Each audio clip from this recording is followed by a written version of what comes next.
Good morning. I say good morning. It's actually good afternoon. I'm recording this on my lunch break today. I really am mixing things up. So, last week I was reading Bob Mortimer's The Hotel Avocado. I finished that now and I've started Juno Dawson's Human Rites, like I said I was planning on. The Hotel Avocado was fantastic. It was really fun, campy, mystery. There's elements of crime in there. It's not groundbreaking in the terms of what it does with the mystery, but I think the way it tells the story, just being so fun and light-hearted with it and funny, like just a really enjoyable, humorous read, I would recommend to anyone. I think it's such a great summer read. I mean, I would read it all year long, but I think people would really enjoy this as like a holiday read. I think Bob Mortimer is he's beloved for a reason, and it's not like a typical celebrity novel. I mean, celebrity novel is not even fair. He's a comedian. So obviously he's very used to writing, but it is great. It's really, really fun. Read both of them. It is a sequel. It's meant to be read in order. Definitely make sure you do that. So it's the Satsuma Complex, then the Hotel Avocado. So I've started Juno Dawson's Human Rites. I was going to hold up my Kindle then with the cover on display, but it's just, as you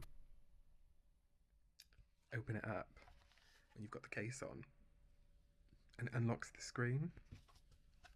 Hang on. There we go. So there's the cover. Obviously it would look a lot more glorious in colour if I had the actual hardback.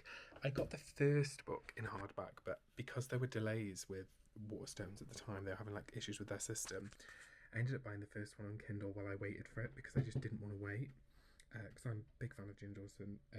Funnily enough, through her Sex and the City rewatch podcast, if you're watching And Just Like That, I really recommend the And Just Like That podcast. Their podcast is called So I Got to Thinking, and they did it as they were rewatching Sex and the City, and obviously then they announced the reboot or the bringing it back. I don't know how you describe it, the spin-off. So it's great to have validation when what is happening on screen is absolutely insane. It's nice to hear people, notice the same issues as you. So, Human Rites.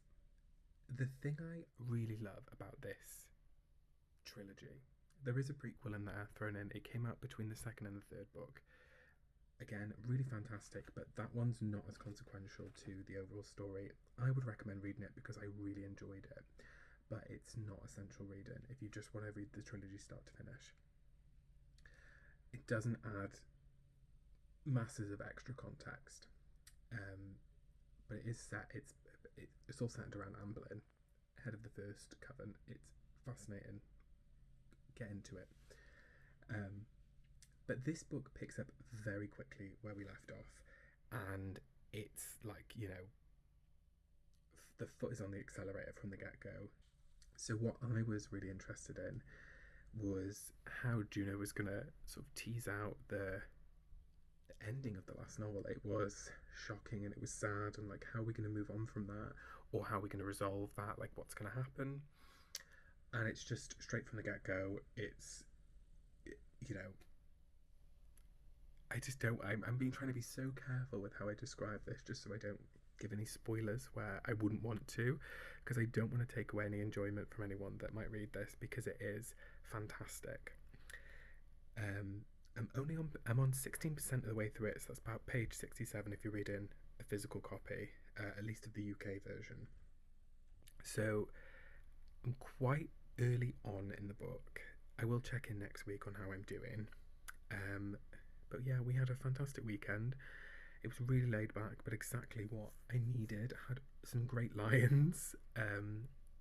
Rob brought me coffee and breakfast in bed, and I got to have a real pampered lion lounging around.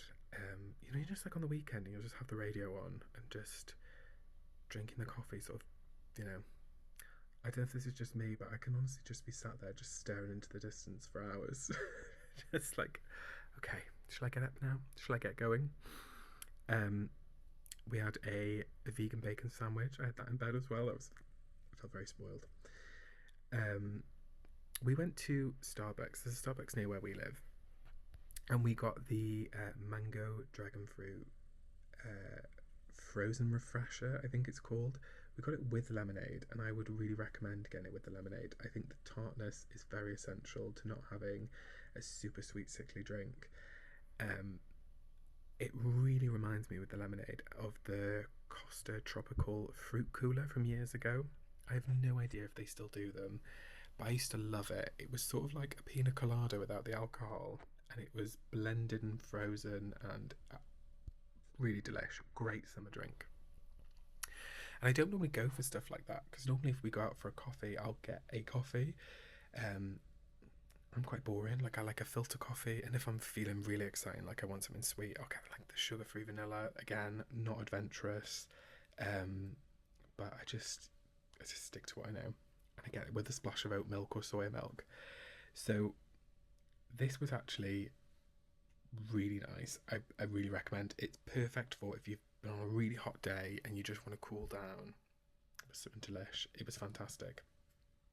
A few other things to show you. So ASDA have got all of their autumn candles out now, and I thought, how cute is this?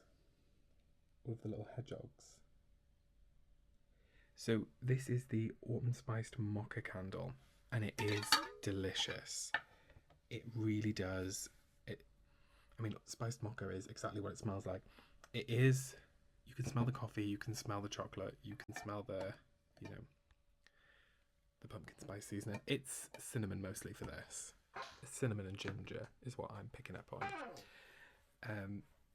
Normally I wouldn't get them this early, but I just saw it and thought, the ASDA by Us has had a refit as well, so like the home section's really quite fun to shop. They also had, now I don't know if anyone remembers, the M&S candles last Christmas, the light up ones where you would light the candle and the heat makes the heat or the light, I don't know, activates the little battery in it, and then the LED lights that are wrapped around the inside of the glass light up. I loved them. They had really great ones. They had like a street scene where the windows lit up, and like, Christmassy lights on the streets lit up, and they were similar to that. A few places sold dupes for it. Primark sold a fantastic dupe for it, and I got one last year and I really enjoyed it. Well, ASDA have autumn versions of it this year, and they're Halloween really. They're pumpkins, but this was the least Halloweeny one, so I could sort of justify getting it in my head. I don't know why. Now, I love a pumpkin spice scent, so I will be getting one, but I will wait till it's closer to the season. Hopefully there'll still be plenty left. But I just go mad. I go mad this time of year. I used to really like, and I still do, but we don't live as close to TK Maxx now. We used to be able to walk down to it, and where we used to live. And there was these DW Home, and they would have about 15 different pumpkin candles, and they would all be like pumpkin spice latte, chocolate pumpkin spice, like it would just go on and on. And they were really good. And some of them you get like a lighter, the scent wasn't quite as intense. I always loved them, so maybe the ASDA ones will fill that TK Maxx candle hole in my heart. Something else I want to share.